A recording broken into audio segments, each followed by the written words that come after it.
Literacy Foundation, and the Ad Council. As Wisconsin is hitting the road on your Harley,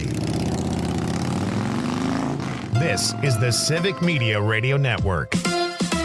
A Brewers win at home. Hi, I'm Mike Clemens with Sports Baseball. The Brewers wrapping up their series today at AmFam Field against the Phillies. The Crew with a 6-3 victory last night, but more bad news from the bullpen. Trevor McGill and Grant Anderson already on the injury list. Shelby Miller now out for the season with an elbow injury that will likely require another Tommy John surgery if he wants to come back. Left-hander Jared Koenig came in last night to get the save. I mean, I think it's good for all of us in general to try and power through with the casualties we've had in the pen so far, and as long as we can get a few guys back, then I think it'll be good for everyone. NFL, the Packers getting ready to host the Lions Sunday. Green Bay went 0-2 against them last season. Specifically Detroit, in both games that we played them, we got behind way too early, and that's hard to do against a really good football team.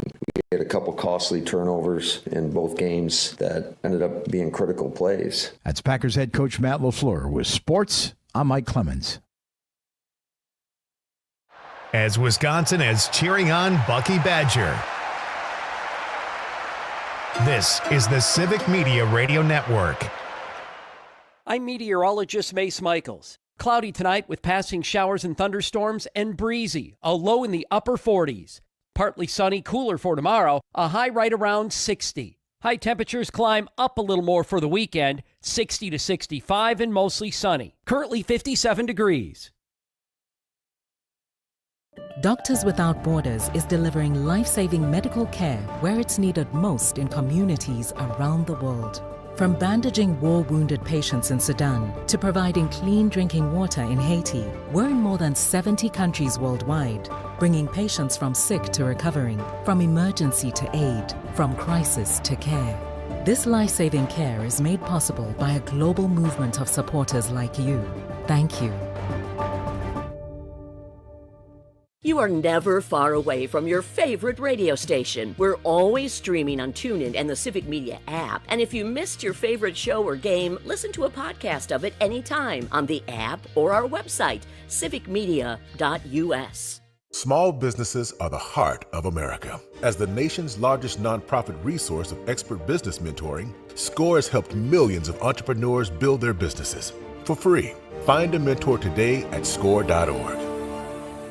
The Dr. Kristen Larley Show. What happens when a small group of Wisconsin women decide to turn concern into community action? Find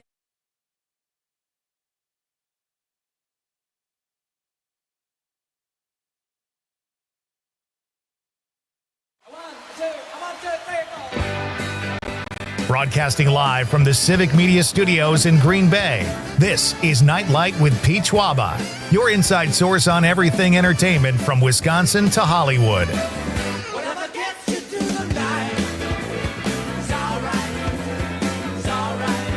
And now, a guy whose house has an actual wiggle room, Pete Schwaba. Welcome to Nite Lite, ladies and gentlemen. Thank you very much, Mr. Announcer. Welcome to a Thursday night edition of Nite Lite. Lots going on tonight. What a fun show I have in store for all of you. It is the popcorn pick of the week tonight. One of my favorite segments we do here at Nite Lite. And tonight's segment will feature the great Rob Thomas, the Madison-based film critic. Conrad, I don't think we've ever had a critic do the popcorn pick of the week, so this will be a first. Yeah, I think he's going to pick something, not ordinary. Obscure. It's going to be maybe, I'm thinking a film noir. Oh. That's my first guess. Okay. I can dig that. I've been watching some film noirs lately. I am so obsessed with the show Dexter. I'm on season 7 now. Okay. And it is, I can't, I always say I'm going to take a break, but that has consumed my evenings for the last 3 weeks, I would say. I saw it. I was just, scrolling on Instagram, and I saw a clip of Dexter. Yeah. And it was very weird. Who is the killer? Why can't I think? C. Hall? Who plays Dexter, you mean, or the one of the killers? John Lithgow? Yes. Yeah, he plays Trinity in season 4. A kid bounces into him or something, and then it cuts to a scene where he has the kid's mom. It's like that season was so insane, and it when Lisa Hale was on the show, Lisa Hale, who does news here in Green Bay for Civic Media, and she is also the host of New Wisco Weekend. We had her on about 2 weeks ago talking about Dexter because she is a huge fan, and she told me how great season 4 was. And season 4 is great, and John Lithgow is great as the Trinity Killer, but the way that season ends is ridiculous. I cannot even say enough. Like, I know I'm late to the party. Most people listening, if you watch Dexter, it was years ago. But I'm into it, and I love it. And there's a lot of other TV I should be watching as well. But some nights I'll do 3 episodes of Dexter before I go to bed. Oh, it's terrible. Speaking of TV, yeah, I watched the pilot today of The Paper. Oh, how was it? So it was so funny.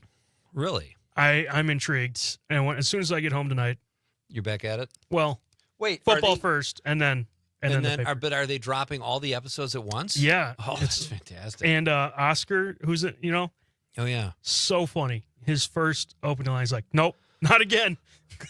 He's the only one that is doing a so far that has been booked on the new show as of at least a couple weeks ago. Has that changed? I'll say there's one surprise appearance. I'm not going to ruin it. Oh God, I hope it's Steve Carell. Can I say no just so you don't get your that's hopes fine. up too high? It's not. It wasn't a recurring character, but he was in The Office. Yeah. Well, The Office, for those of you that don't know, The Paper is a spinoff of The Office, and Domhnall Gleeson, I think I'm saying that right, and I can't remember how to say the woman's name, Imperatori. It's like Melissa Imperatori. No, Sabrina, maybe. She was in White Lotus season 3. She played the hotel manager, and she's in The Paper, and she's great too. But I'm excited to see it. I'm anxious to see it and what they do, and I know it's going to be funny. It might not be The Office, but it's got to be funny. There's great people behind it. The comedy in it. I'm just in the first episode. I was like, okay, I can dig this. All right, that's great. I'm glad to hear that. And I'll eat something. I should watch that after I watch 2 or 3 episodes of Dexter a night because I don't want to go to bed with serial killer on the brain. And by the way, I know you're watching Seinfeld. I'm back at season 3 now, and I've been watching season 3, and last night I probably fell asleep for 3 hours with my headphones on, and I woke up hearing Seinfeld. I'm like, what is going on in my house? I'm looking around, forgot I had Seinfeld on. It was insane. I watched the episode yesterday where they go visit Seinfeld's parents. Oh, it's so great. Is that Stella? Jeez, Stella. It's so good. It's so great. And then they take a picture, and she's cracking up on muscle relax. And the guy, Jack, was take the pen. Take the pen. Like, he's just like, nice brilliant. pen. He's ask for it. He's an old-time comic. I forget his name, but, oh, man, I've watched his performance in that. And then he thanks him again. It was even, he's like, ah! That Seinfeld's might be one of my favorite episodes. Uncle, too, is like, oh, yeah. I'm getting sick of the dog thing you're doing. Uncle Leo's great. It was like, you got to get your cousin to write some jokes for you. What are you talking about? Jeffrey works for the Parks Department. Yeah, that was so funny. Great. Such a brilliant show. And then, folks, in hour number 2, Bob Dennis will be here. Bob is a mafia expert and a podcaster, and he is a Green Bay resident, and he comes on the show from time to time. We talk about the mafia. And tonight we're going to focus on women in the mob. Bob will be here in person at 7:20. And as I mentioned, Popcorn Pick of the Week at 6:35 with our pal, Madison film critic Rob Thomas. He will join us to make the pick. And I think you're right. I think Conrad's right. Rob will pick something really good. I have to say, here's my issue with water. You know, you're supposed to drink the crazies say you got to drink 150 ounces of water a day, half your body weight or whatever. I'm not saying once you get used to that, you probably can handle it, but I'm not good at following through. It's like I'll drink 60 to 70 ounces a day for 4 days straight, then I'll take a couple days off, and then I'll start up again, and I'm literally in the bathroom. You have to plan your whole day around drinking water. Yeah. It's crazy. I mean, it's like, I know it's healthy, but it's just not relaxing. It's not a relaxing day. You know what I recommend? What? If you're struggling to get your water, this is what I did. All right. Yeah. When I was in college, I didn't get enough water because of other things, and I got a water bottle. It was almost like it had the perfect amount of water you need in a day. Yeah. It said it had marks on it. It said, just starting. Oh, I've seen those. Yeah. Keep going. You're almost there. Just a little bit more. You're done. I did it once, and I don't remember where that bottle is. It's not even, and like if you're not done drinking water by 5, and you got to do it all before like dinner time, or else you're going to get up all night and pee. It's not fun. No, it's not. The only time I drink water is like when I wake up, when I go to the gym, and then before bed. And I'm like, that's good. That's fine. I can do like 40 to 50 ounces a day without changing my whole schedule. But after that, I'm not doing it. I don't. How much is drinking incessant water? Is that going to add 10 years to your life? Then maybe I would do it. But if you're not sleeping well because you're peeing every 2 seconds, that's going to shorten your life. Well, I think it's a scam. Sometimes, like me, I'm a deep sleeper, so that doesn't wake me up. You ever wet the bed? When I was younger. Fair enough. And on that note, we will go to our Nightlight question of the night. Let's talk about the question. Okay, question. Question. Question. Pregunta. Question. Question. Hey, I have a question. Questions? This question. Domanda. Question. Question. Questions. When is the most awkward time to make eye contact with someone? It's a good question. You got good ones. Yeah. I'm anxious to see what people come up with. When is the most awkward time to make eye contact with someone? Let us know. 855-752-4842, 855-75-CIVIC. Be part of the show, folks. Join the fun. You can also text us on the app if you're listening on the Civic Media app. If you don't have the Civic Media app, come on, folks. Get with the program. You should have the Civic Media app. It's great. You can carry around all your hosts with you all day long, and then Nite Lite from 6 to 8 every night. Very easy to use and very convenient. You can also drop us a stream comment if you're listening or watching on YouTube, Facebook, or X. Drop us a comment in the stream. Give us a like while you're there if you're on Facebook or YouTube. Does YouTube have likes? They have likes, or they have follows. Yeah. They have likes. You can comment right on YouTube as well. We'll take a YouTube follow, an X follow, if you will. But let us know what you're thinking. I'm going to say, I on social media today, I put an orgy as a joke. I've only been to like 4 of them, and I never wanted to make eye contact with anybody. Yeah, I mean, that's... But, what do you think? I will say, after I saw that comment, I thought about deleting you from Facebook as a friend. Well, that will not get you invited to the next orgy, my friend. No.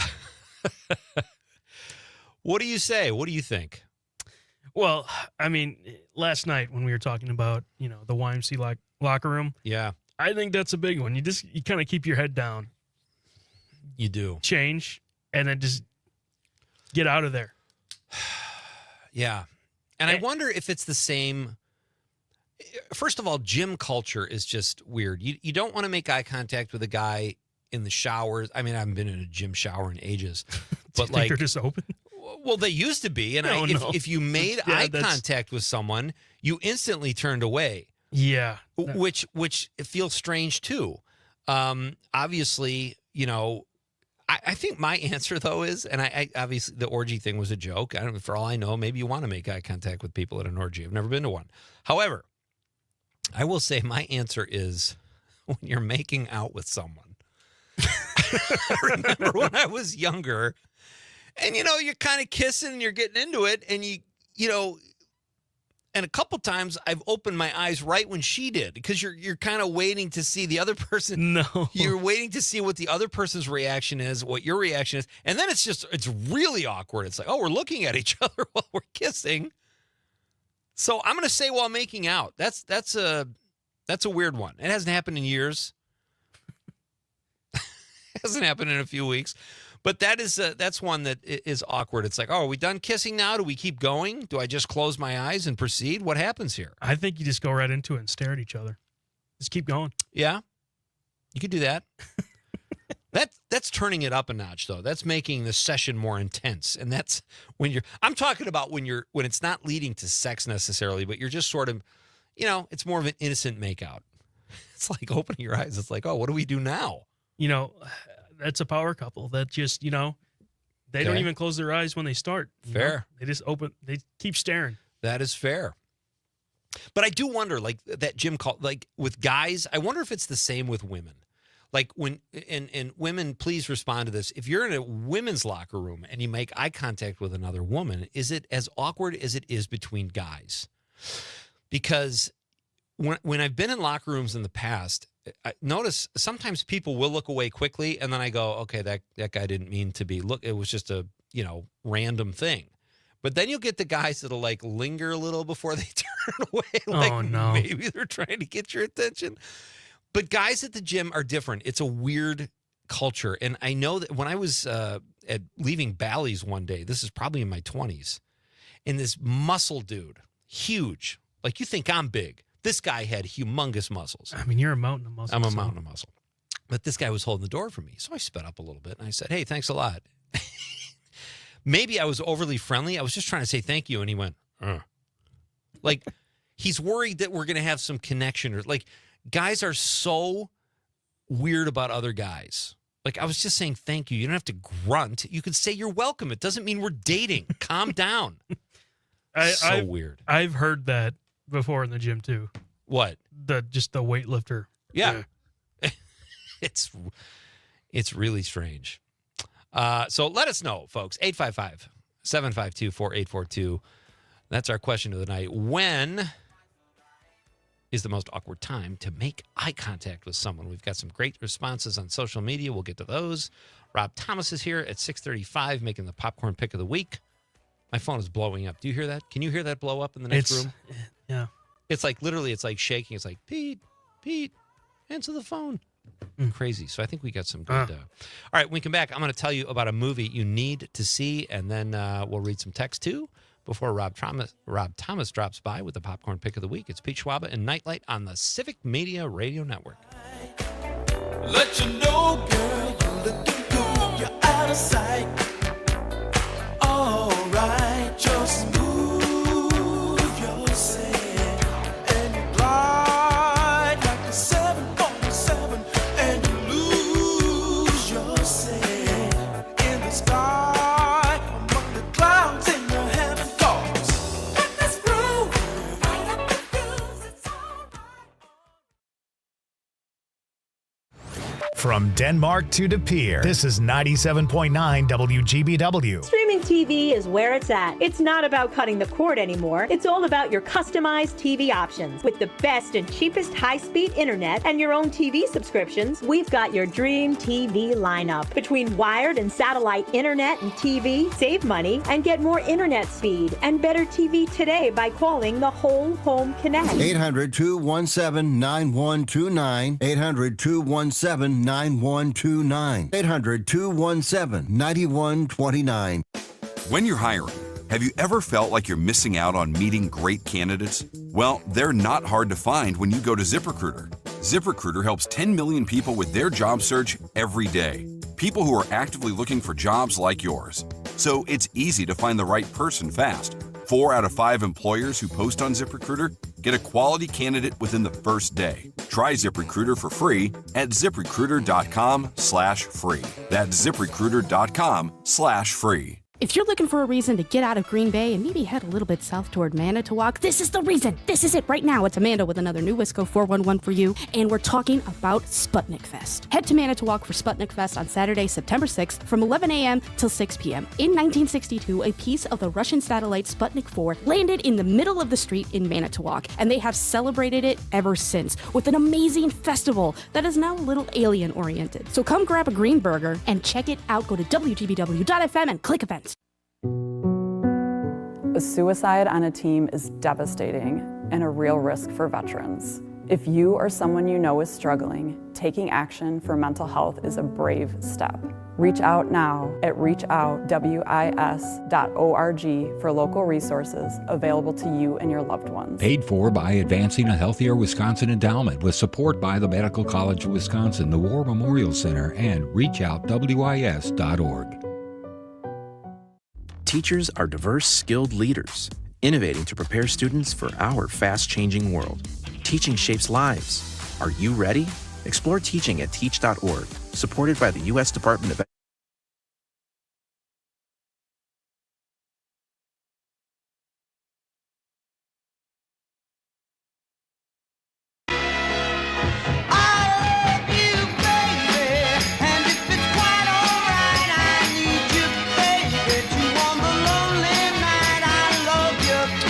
Welcome back to Nite Lite. You've got the Civic Media Radio Network tonight, folks. What better way to spend your Thursday than with me, Pete Schwaba, I'm enjoying it as well, and I have a great show for you guys tonight. Rob Thomas is here in a few minutes making the popcorn pick of the week. He is a Madison-based film critic, so I expect nothing less than excellence when it comes to his pick.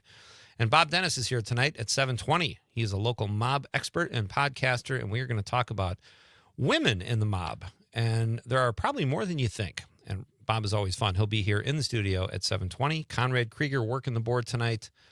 How's it going over there on the other side of the glass? Everything okay?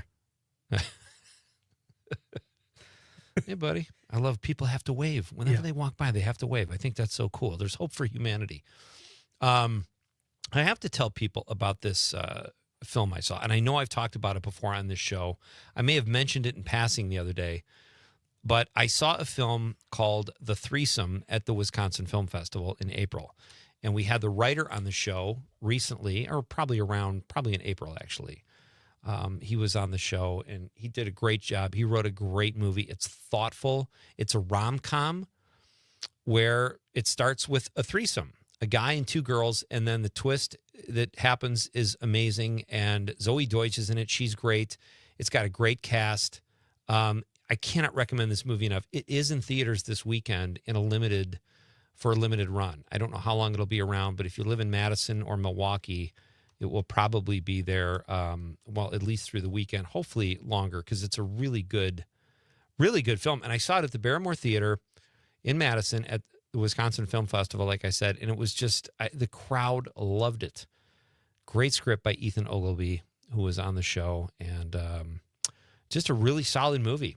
There's great laughs in it. You know how it is, like you see a rom-com, and I don't think this is like a guy thing, me saying this either. They're like kind of funny, but there's not like great comedy. It's like whimsical and a kind of a predictable love story. And they're safe and people know what they're getting when they watch them. That's why they watch them. But The Threesome is a little different. You don't see stuff coming. It is funny and the characters are great. I highly recommend it. So did they make eye contact during that film? Probably at some point. I mean, in a threesome, it's kind of crucial. You need to know what's going on, who you're, about to have contact with, if you know what I mean. Yeah. Okay. So there, but it's a good question.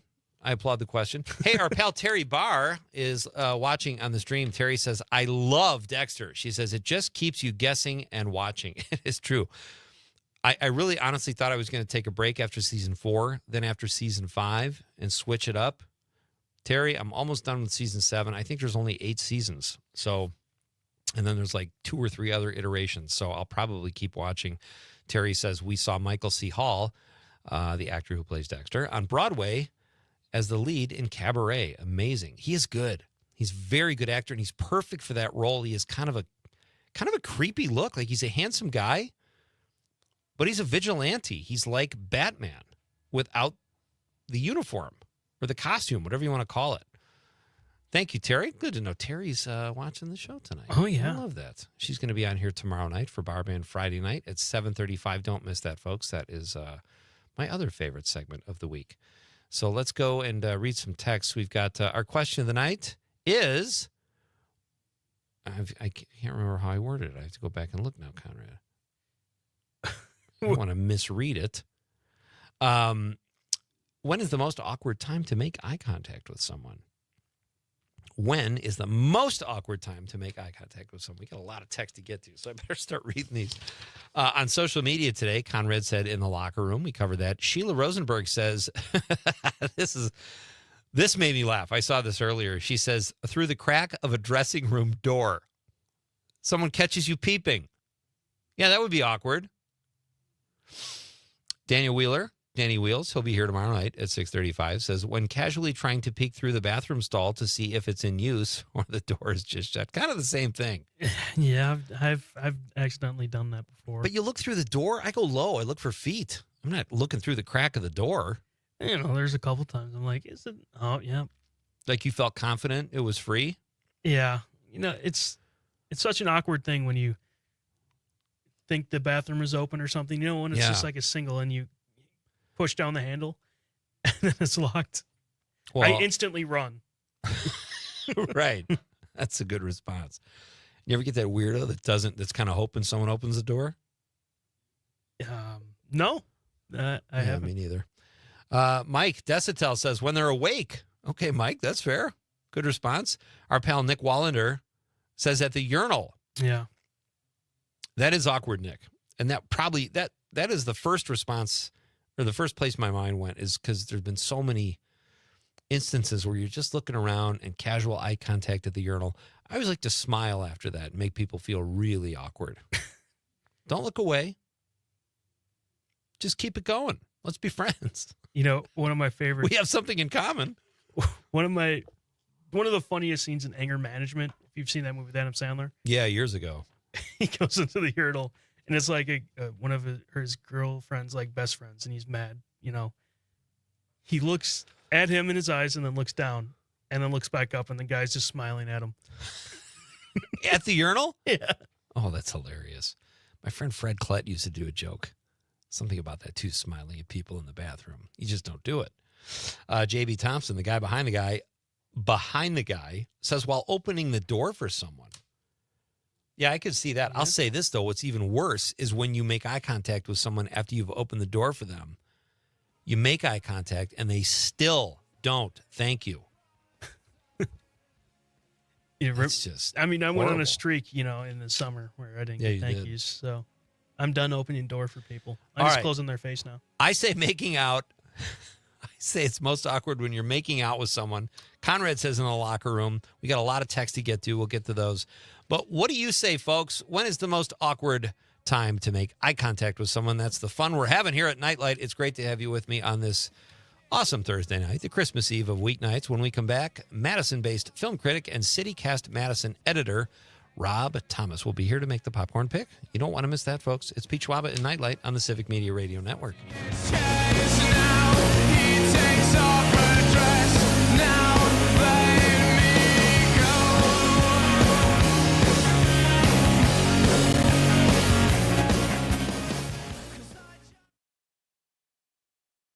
From Ashwaubenon to Alloway, this is 97.9 WGBW. As Wisconsin has a fish fry on a Friday night, this is the Civic Media Radio Network.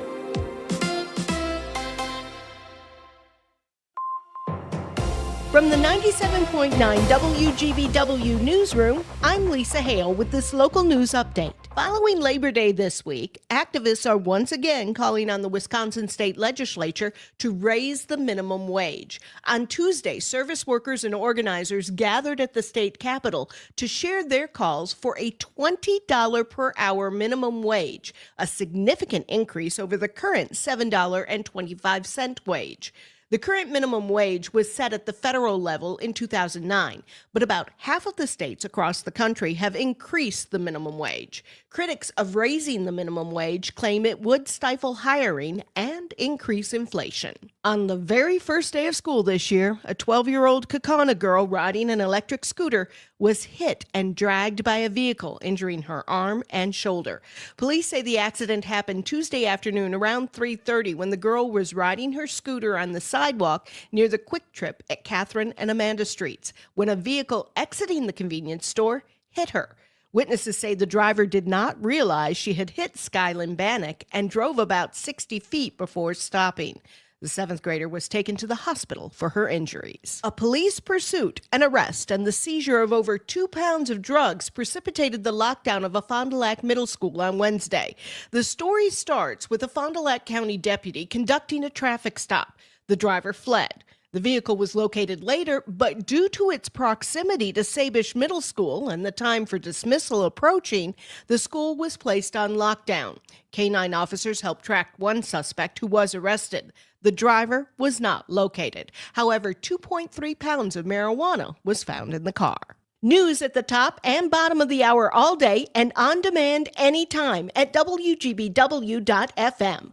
I'm Lisa Hale for 97.9 On your entertainment beat, I'm Pete Schwaba. News. Well, just when you thought Taylor Swift was all washed up, she proves us all wrong and breaks records on Spotify yet again. As of last weekend, her new album, The Life of a Showgirl, broke records on the music streaming platform for the most pre-saves on Spotify's countdown page. Holding the previous record was, you guessed it, Taylor Swift for her 2024 album, The Tortured Poets Department. The Life of a Showgirl, Swift's 12th studio album, drops October 3rd. Season 5 of Stranger Things Things is right around the corner, and the social media teasing for the new season has already started thanks to one of the show's creators. Ross Duffer shared a photo from the editing suite and posted that episode 1 is ready to go. They've added some star power this season as well. Frank Darabont will direct one of the season 5 episodes. The show will be released in 3 increments. Volume 1 drops November 26th, Volume 2 drops on Christmas Day, and the big finale on New Year's Eve. Sounds like a fun way to ring in the new year. For more showbiz fun, tune in to Nite Lite with me, Pete Schwaba, weeknights from 6 to 8 p.m. on the Civic Media Radio Network. As Wisconsin has a game of cribbage with good friends, this is the Civic Media Radio Network. I'm meteorologist Mace Michaels. Cloudy tonight with passing showers and thunderstorms and breezy, a low in the upper 40s. Partly sunny, cooler for tomorrow, a high right around 60. High temperatures climb up a little more for the weekend, 60 to 65 and mostly sunny. Currently 57 degrees. Not completing high school is more of a social thing than it was an academic thing. Even though all these years have passed, I still had that longing to have my diploma. At age 30, Carissa finished her high school diploma. If you're even considering getting your high school diploma, you can do it. No one gets a diploma alone. If you're thinking of finishing your high school diploma, you have help. Find free adult education classes near you at finishyourdiploma.org. That's finishyourdiploma.org. Brought to you by the Dollar General Literacy Foundation and the Ad Council. Missed your favorite show live on air? It's easy to find what you enjoy wherever you listen to podcasts, including Spotify, Apple, and Google Podcasts. And we're always streaming on TuneIn and the Civic Media app. Is getting vaccinated on your to-do list? We can help you check that off. You've got this. Yes, you do. See how we've got you at yougotthis.usaging.org. A message from the Aging and Disability Vaccination Collaborative, powered by US Aging. Jane Matnair and Greg Bach. The president thinks we need to get rid of.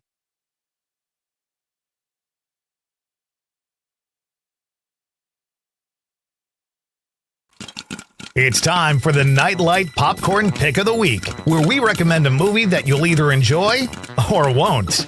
Here's your host, Pete Schwaba. Welcome back. One of my favorite times of the week for sure, just because I get to think about popcorn. That was a 5-minute break in the news. I went to pee 3 times, Conrad. That's how much water you had today? Do people ever just wear a diaper because it's convenient? Well, then you got to sit in it, though. You know.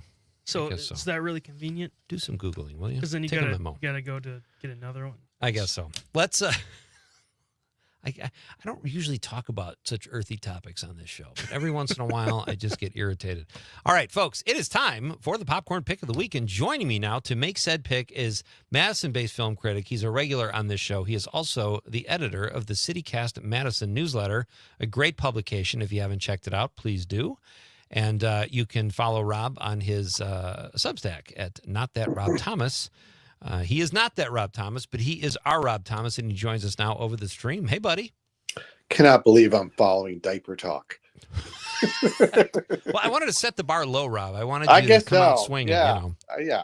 I think I can class this place up a little bit. Going from there. Right. How are you, Pete? I'm doing very well, thank you. How are you tonight, buddy? I'm great. Are you? Do you have an issue with people when you make eye contact? Is there an awkward moment for you when you're maybe with another reviewer, like after a movie? I don't know. When is it awkward for Rob Thomas to make eye contact with someone? And you can think about it for a while if you like. Yeah, I think it's more awkward when you deliberately avoid eye contact with somebody, because then you're like, what is wrong? Won't this person look at me? And then that's when I start worrying. That's interesting. Yeah. Kind of flipping it on its head there. I like that. Yeah. Expect nothing less from Rob Thomas. So let's talk movies, Rob. I know you see more movies than most of us.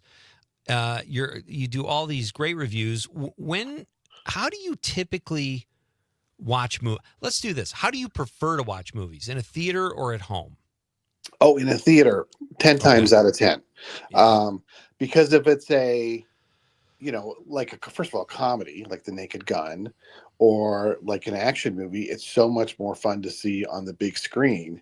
But even if it's like a smaller movie, like if it's just playing on TV or if it's on Netflix, I find it harder to, first of all, watch it in one sitting, and secondly, to pay full attention to it when my phone is like, tantalizingly close. So I love being in the theater and being, just forced to give my undivided attention to something for 90 minutes or 2 hours. That's a great answer. I think most people prefer the theater, but like with what you do for a living, I would imagine you just by default, you have to watch a lot of stuff at home. You get screeners or passes. How does that work too? Like, I know they used to send out screeners, like as a reviewer, how does it, do they give you a key code or something to watch something, or a Vimeo? You're right. It used to be DVDs that would send screeners, and now that most people don't have DVD players anymore. So it is like a screening link. They have a passcode. They have, two-factor authentication on your phone. They have all these layers to avoid piracy. And then the most egregious thing is, like, a lot of times when you watch these, they'll stamp your name in big letters in the middle of the screen. So like if you like recorded it and sold it online, everybody knows who leaked it.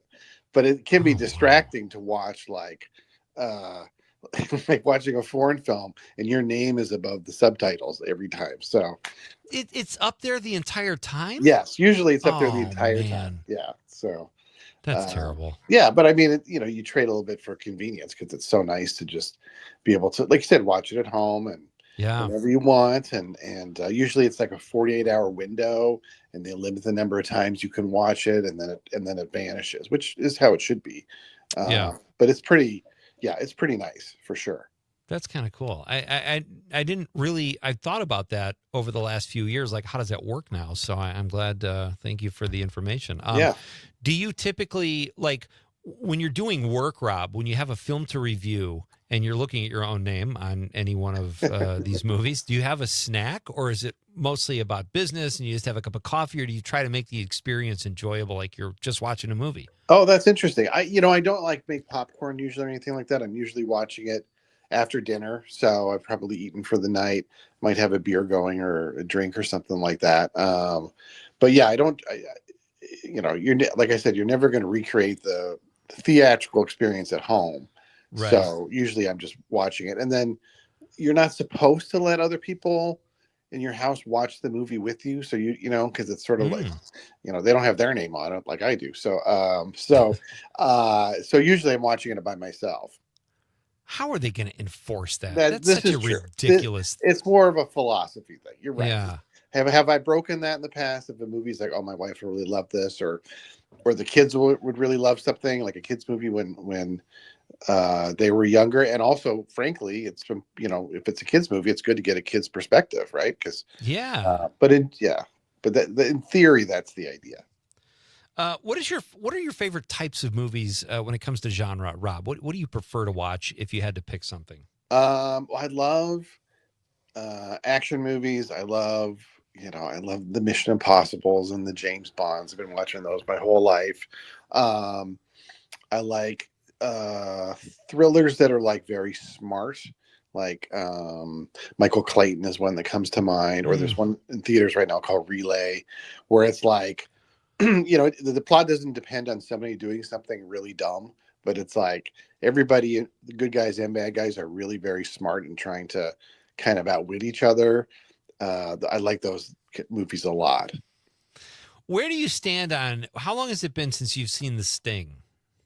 Oh, good question. I think it's probably been 15, 20 years, I think. Okay. That's one that just came to mind when you said that, where people are trying to outsmart other people. And I've been thinking lately, I'm so due for a rewatch on that. It's one of my all-time favorite films. Yeah, it's a great movie. I have it on Blu-ray somewhere, but I need to rewatch that one. Yeah. So what is your favorite movie snack, Rob? I mean, I got to go, I was thinking about this. I'm not a sweets guy in the theater. Like, I don't eat Milk Duds or a candy bar or sweet tarts. I like savory. So either definitely popcorn, I think, is still the number one. And there's certain movies like you just got to have popcorn with it. Like it may not be a 3-hour French movie is popcorn, a popcorn movie, but like, a summer blockbuster, a Marvel movie, it just feels like you got to have some popcorn and one of those just ice cold Cokes with you. Yes. Oh, great call. My new favorite snack food, and this is when I'm at home because they don't serve this in theaters, is like sea salt caramel corn. Okay. I eat that like I haven't eaten in a week. I can polish off like two. It's dangerous. Yes. But I like that. Like I like movie theater popcorn, but I don't like the butter typically. And then you're sitting there with your hands, and you got to go to the John to wash your hands, and you miss the movie. I don't know. It seems kind of inconvenient to me. Yeah, I mean, you can get pretty messy there in the theater. Like when like some people really like those nachos with nacho cheese. Yeah. But like, I don't understand how you don't end up with nacho cheese all over your pants when that movie's over. So listen, I've done that. I did 4 weeks ago. I went to see Naked Gun here in Green Bay. I came down early. I got a soft pretzel with the cheese, and I roll in here and I go into the restroom and I see a big glop of cheese on my shirt. And everybody I was leaving, I'm sure they saw like, look at this idiot, you know. I feel that matches the Naked Gun aesthetic, right? Like he's chili dogs in the car and stuff. I think that's like an homage to the movie. To have absolutely. Yeah. What is your snack choice at home, Rob? What do you do? Do you change it up? Do you have a cocktail sometimes at home? Sometimes a cocktail or a beer. Yeah. And we'll have popcorn if like, 2 or 3 of us are watching a movie together. Absolutely. But like, I can't make a whole bowl of popcorn just for me. I don't think. Right. Yeah. That's fair. My guest is Rob Thomas. He is a Madison-based film critic and the editor of the CityCast Madison newsletter. Check it out. He is here tonight to make the popcorn pick of the week. We're talking about movies and our approach to movie viewing. So what is your cocktail of choice, Rob? When you're watching something at home, what do you go for? If it's not a beer, probably like just like a basic old fashioned or something like that, or like a whiskey and Coke, or something like that. Just one watered down, just to kind of ease into a movie. You want to be able to remember the movie too. That's right. Yeah, I am. Yeah. Technically, I am working. So yeah. Right. Yeah. Do you feel differently? Can you watch movies differently as a critic and as a fan? Like, is it? Do you relax more, or is your brain kind of wander a little bit when you're just watching it casually? Yeah, I mean, I really enjoy watching a movie just as a fan. Like if I've seen it before, even if I've reviewed it before, and I can just enjoy it. But I really try, even when I'm sort of in critic mode, I really try and watch it as a fan and just enjoy it, and then and just appreciate it, the experience of watching a movie. But then there's kind of this little voice in my head that's kind of paying attention to like how I'm responding to the movie and trying to figure out why something is working or something not working. So it's like there's kind of like two of me watching the movie at the same time, if that makes sense. Oh, that's really interesting. Yeah. So what about have you ever snuck booze into a theater, Rob? One time a friend of mine brought a bottle. We went and saw Wayne's World, which I think is a pretty good movie to sneak booze into. Absolutely. That's fantastic. Yeah. Yeah. And he snuck in, it was like a bottle of Night Train, cheap wine or something like that. And we passed that back and forth and had a lovely time. I don't think Mike Myers would mind. Yeah. I don't know if I told you this. I was talking to somebody on the show recently, and I said my wife and I are really big fans of Blue Moon non-alcoholic beer, and that's what we sneak into the theater. How pathetic is that? I kind of admire that. All right. So how do you feel about previews, Rob? Do you like them, or you show up, you roll in a little late so you don't have to sit through them, or as a critic, do you want to see? I would love to know as little as possible about a movie before I see it if I'm going to review it. I definitely don't want things spoiled. And the problem is now they're mixing regular ads in with the previews. Like it used to be before. Yeah. At least they would have the ads before the previews. But like when I went Monday night, there was a Google Pixel ad right in the middle of the previews, and it's like, come on, can we escape it? Yeah. Yeah. That's terrible. Yeah. Last question before we get to your pick, Rob. What movie has made you cry? And if there's been multiple, just give us an example when you've teared up at a movie. Oh, It's a Wonderful Life. I've probably said this on the show before, but like 10 minutes in, I'm gone for sure. And like, really? Like when the whole thing with Mr. Gower and the pills, like, the thing is now, like, even though I've seen it 40 times, like I know it's coming. Like there's no escaping it. And maybe somehow knowing makes it even more emotional for me, I think. So I just, give up. I'm gonna go, especially at the end. That's great. Here Comes the Rain. That movie, the first time I saw it, I've talked about this on the show too. When he's hugging his daughter at the end, when it seems like all hope is lost, yes, and he's just clinging to her. Yeah, I was probably 22. My wife, who was my girlfriend, then showed me the movie for the first time, and I could not believe. I'm bawling in front of this girl who I just started dating, but I couldn't. And I was 22. I didn't even know what it was like to have kids. Right. The other film, The Florida Project, at the end, the way that film ends, gosh, I lost it. Yeah. Beautiful it's stuff. about kids, man. Yeah, exactly. All right, so here's what we're going to do. We're going to tease you guys a little bit, and we're going to do a very short break, and when we come back, Rob will give us his popcorn pick of the week, and then we'll talk about some other films, too. That's all coming up next on Nite Lite with Pete Schwaba on the Civic Media Radio Network. Free in the face, Girl Child, you know it. Yeah, in the basement. That's where it's at. That's where it's at. Go in the basement. That's where it's at. All in the basement. That's where it's at.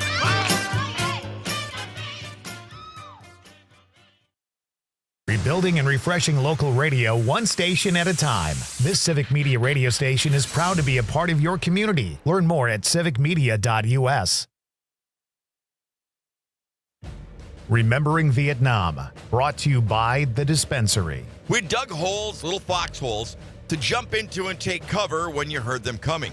But after a few weeks, you didn't worry about it anymore. What was the point? They weren't aiming at you. They just fired the damn things. So if you were going to get hit, you were really going to get hit. That was my attitude, which I realize now was really stupid. But that's just the way it was.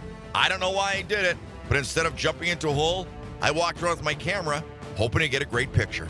When sappers got into the perimeter, they would have explosive charges and satchel charges on them. A few were suicide attacks with everything strapped to their bodies. They tried to kill as many guys as they could. It seemed like that was their main mission. Mike Brzezinski, United States Army, Vietnam. Hear this full story at WGBW.FM. Click on Remembering Vietnam. Brought to you by The Dispensary. Online at thed8dispensary.com.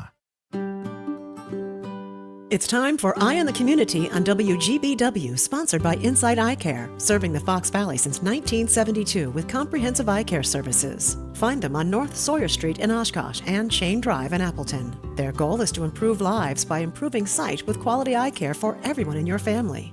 Inside Eye Care. Visit WIinsight.com to schedule your eye exam today. Now here's what's happening in our area.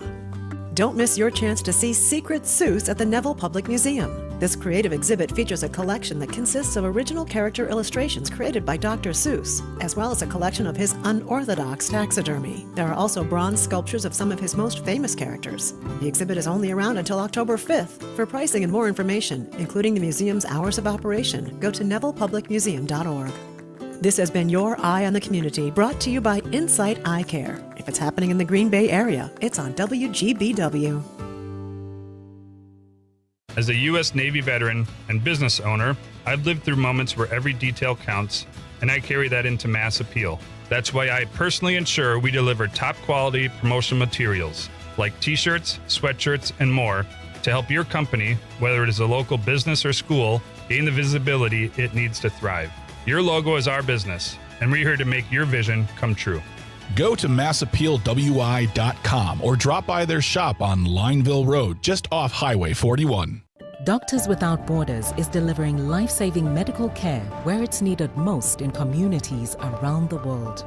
From bandaging war-wounded patients in Sudan to providing clean drinking water in Haiti, we're in more than 70 countries worldwide, bringing patients from sick to recovering, from emergency to aid, from crisis to care. This life-saving care is made possible by a global movement of supporters like you. Thank you.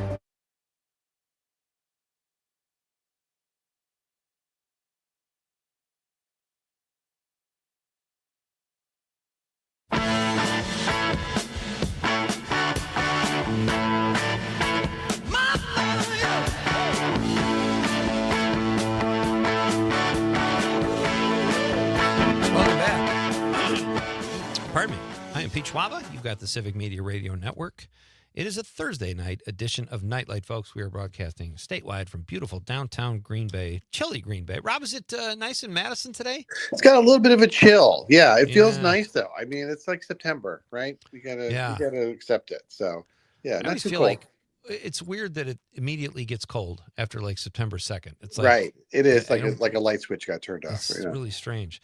All right. Rob has just told us how he likes to watch movies. He's a film critic, so we got a little bit of a perspective from his approach, told us about his snacks. And now, ladies and gentlemen, it is time to get Rob Thomas's popcorn pick of the week. Conrad, if you please. Rob Thomas, go for it. It's a lot of pressure. Well, as a film critic, I was thinking, I should find some obscure indie film or some little foreign film. But man, Jaws is back in theaters right now for its 50th anniversary. And you may have seen it like on TV or whatever, but you have to see it in the theater. Like I was saying before about the theatrical experience. It is like a perfect movie. And it's scary and thrilling as you think, but it's also very funny. It's also very incredibly well acted and written and paced and has so many rich supporting characters. And I hear like literally parents are now taking their kids to see it when I think they're old enough, and the kids are becoming obsessed with it. So I would say while Jaws is in theaters for its 50th anniversary, go out and see it. I think we're going to go tomorrow night. And, so it's still in theaters then? Yeah, I thought it was just a 1 week. Yeah, go ahead. Sorry. I thought so too, but I looked at my my Fandango, and it looks like it's staying through a second week. So we're going to go tomorrow night because it's doing really well. Like it's sort of a quiet time for movies right now, and like I said, it's a perfect movie. There's also like a 3D version out there, and normally 3D versions of old movies don't work. It's pretty good. Like they did a good job with it. So if you think I've seen it too many times to go, try the 3D version just for something different. Absolutely. I would do that in a heartbeat. I thought it was only in theaters for like a week, and I watched it recently on my TV. I have a pretty big screen, but you're right. It's not the same. And I was amazed when I watched it with my kids how well it held up. They get right to the story. I mean, the first scene, the shark is attacking someone, and then the beaches are closed. There's not a weak link in that movie. It really holds up. And the way it turns in the third act, it becomes like just when you think you might get a little tired of the beach attacks, the way they go out on the boat in the third act, and it becomes like a totally different kind of movie. It's just perfect. Yeah, it really is. No, that's a great pick. That is. Go ahead, Rob. Sorry. I just say I hope I'm right as they're playing a second week, because otherwise I missed it. But I think it is, at least in some theaters, and I highly recommend people go catch it. No, it's absolutely worth a look, and that is a fantastic pick. Jaws, folks, check it out. If it is still in your local theater, it's really worth it. And I'm saying that having not seen it on the big screen ever. I think I've only seen it on TV or my kind of big screen at home, but I may have to do that this weekend as well. Rob, I wanted to ask you, that's a great pick, by the way. Thank you. Thanks. I want to ask you about a couple movies you reviewed on your Substack. I've been talking about this film that I saw at the Wisconsin Film Festival, Threesome. I saw it at the Barrymore with a packed house. Maybe one of the best romantic comedies I've ever seen. You seem to really be a fan too, based on your review that came out yesterday. Yeah, I didn't. You know what? I did not realize it was at the Wisconsin Film Festival. That's great. I'm glad it played so well.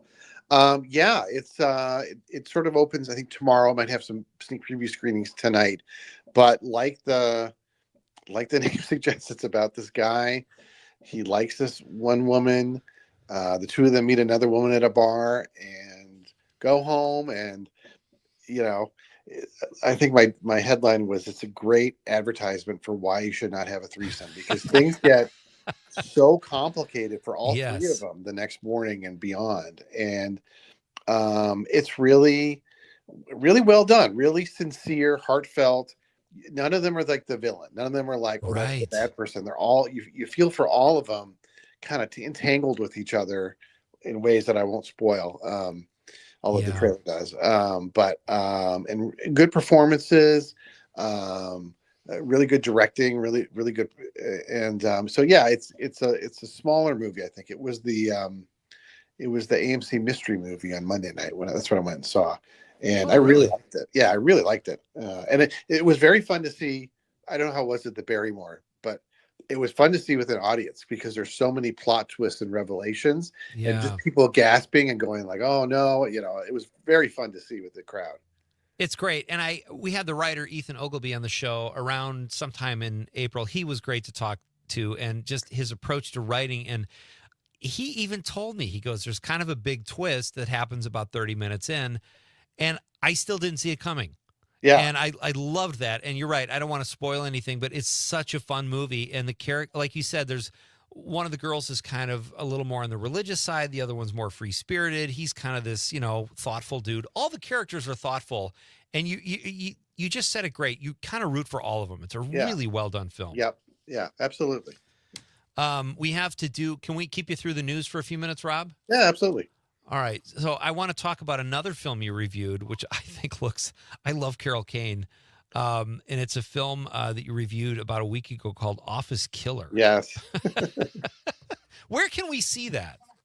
I rented it off Amazon. Yeah, it's not on DVD. It's not for free on any of the streamings. It's kind of been forgotten, but it's quite a ride. Yeah. All right. That's awesome. All right. Rob is going to stick around through intermission. He'll be here for a few minutes after we start Act 2.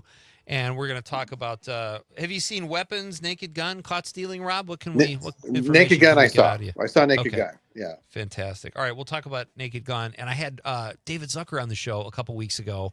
He had an interesting story about how that all came to be, and he was not involved in it. So we could discuss that too. But I'm really anxious to hear your thoughts about Naked Gun. We'll do that, and we'll talk about The Office Killer and maybe old-time Madison restaurants. I want to ask Rob about one of those that he wrote about recently on CityCast. We are coming right back for Act 2. It's Pete Schwaba and Nite Lite on the Civic Media Radio Network.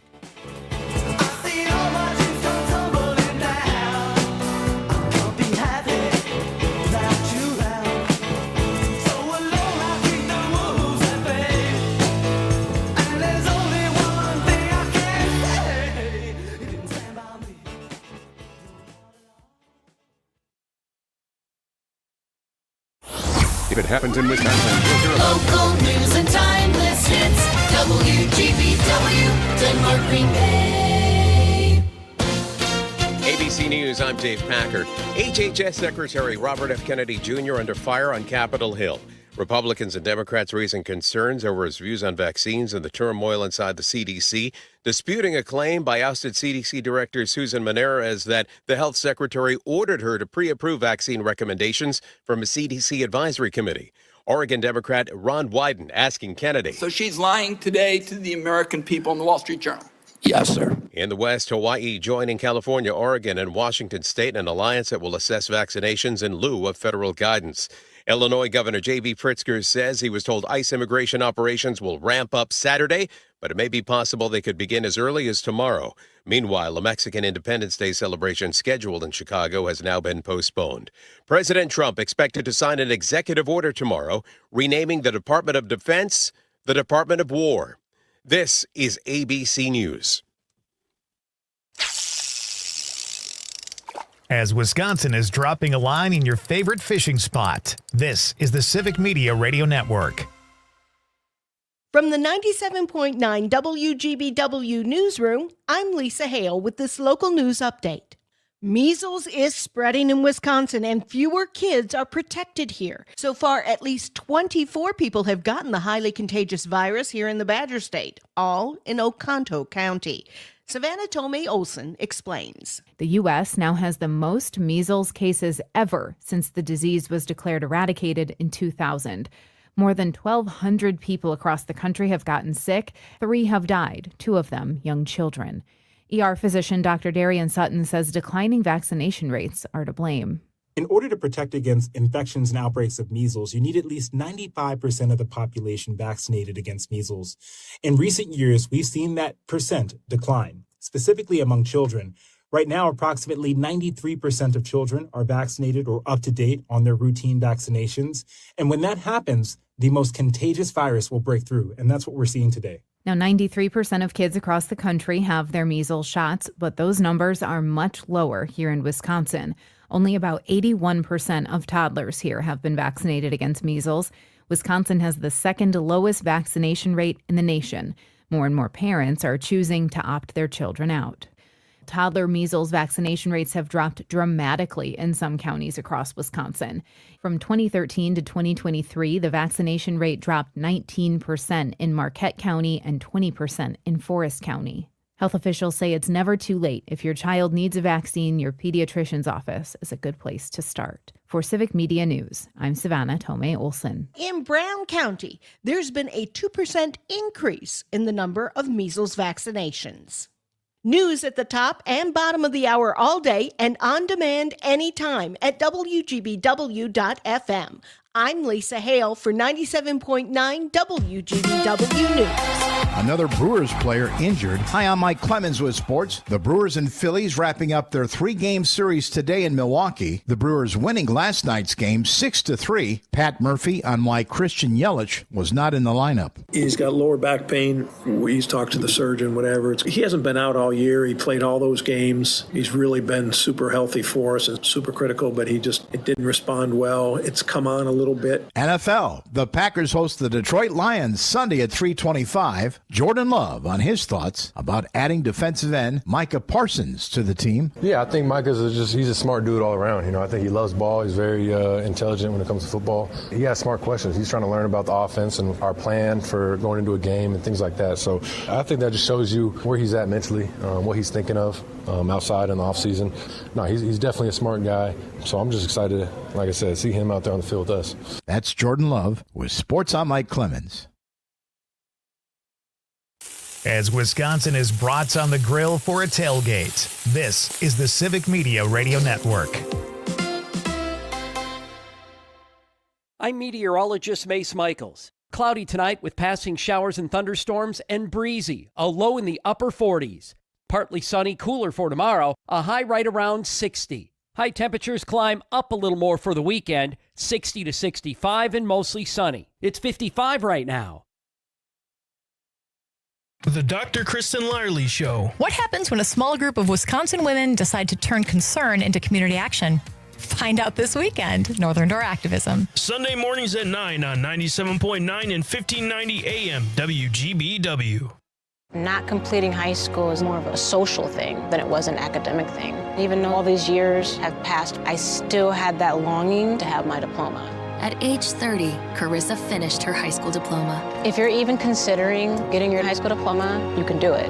No one gets a diploma alone. If you're thinking of finishing your high school diploma, you have help. Find free adult education classes near you at finishyourdiploma.org. That's finishyourdiploma.org. Brought to you by the Dollar General Literacy Foundation and the Ad Council. Every 15 seconds, someone is diagnosed with cancer. If it's happened to you or someone you love, the American Cancer Society can help at every step of the journey. Visit cancer.org today. You are never far away from your favorite radio station. We're always streaming on TuneIn and the Civic Media app. And if you missed your favorite show or game, listen to a podcast of it.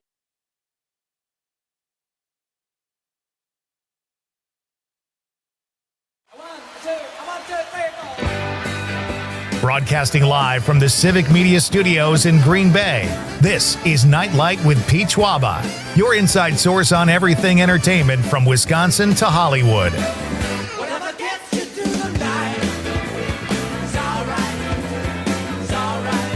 And now, a guy who prefers to travel by catapult, Pete Schwaba. Welcome back to Nite Lite, folks. We are kicking off hour number 2, also known as act number 2. Conrad Krieger working the board. Our current guest, Rob Thomas, is on the line. We'll be back with Rob in just a moment. If you've missed our question of the night, this is a perfect chance, folks, to get involved in the show. We have a great question tonight, and we need to play catch up on some texts. We will do that in just a moment. But when is the most awkward time to make eye contact with someone? That is tonight's question. Let us know what you think at 855-752-4842, 855-75-CIVIC. I said when you're making out with someone, there was always that awkward moment where you're like, like maybe you're a teenager or younger and you're like, is she looking at me? Maybe I should open my eyes. And then you make eye contact and the moment is ruined.